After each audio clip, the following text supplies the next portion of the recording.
जैसे हमारे भारत से जो भी संत महात्मा जहां गए उन्होंने अच्छी विचारधारा फैलाई कि नहीं फैलाई।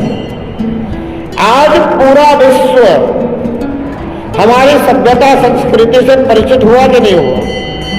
आज पूरे विश्व के लोग हमारी सभ्यता संस्कृति को मानते हैं कि नहीं मानते? मानते हैं। आज हमारे वेदों का सब जगह अध्ययन किया जा रहा है कि नहीं किया जा रहा? किया जा रहा है।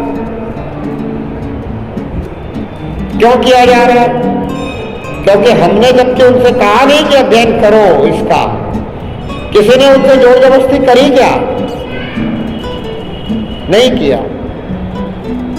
और किसी ने ऐसा भी नहीं सोचा कि हमें अपना साम्राज्य फैलाना है, हमें अपने अनेकों देश बनाने हैं।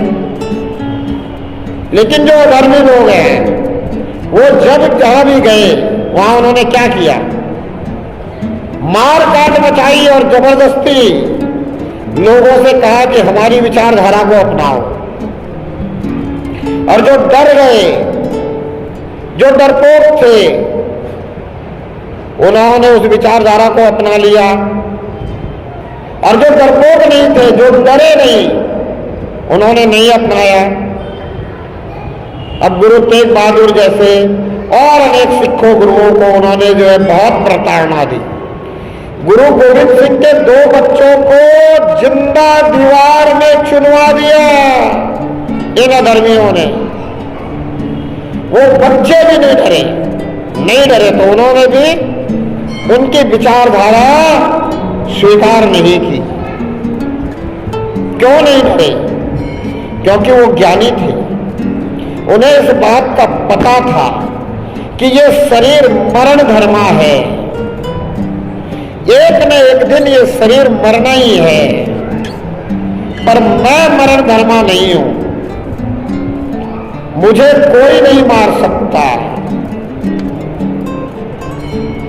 शरीर को दुखी कर सकते हैं, मुझे दुखी नहीं कर सकते।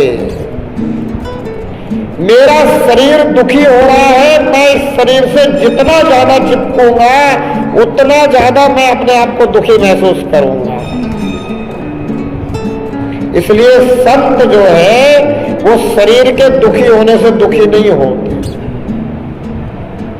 बहुत से ऐसे संत हैं जो शरीर से अस्वस्थ होते हुए भी उनके चेहरे पे आपको प्रसन्नता दिखेगी। क्यों? क्योंकि उनकी अंदर की जो विचारधारा है, जो उनका ज्ञान है, जो उनकी समझ है, इतनी परिपक्व हो चुकी है कि वो इस बात से पूरी तरह से अवगत हैं कि शरीर का कुछ बिगड़े,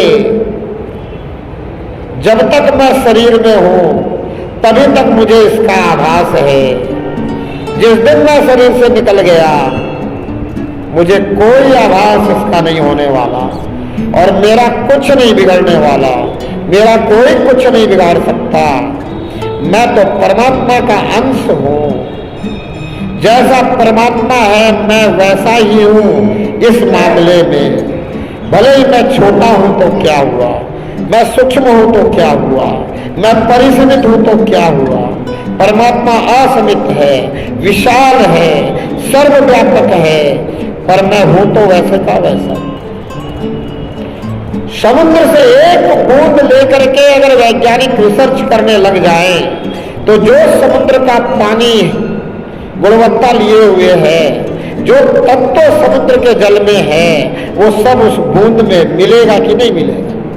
वो बूंद भी समुद्र का खारा होगा कि नहीं होगा? होगा।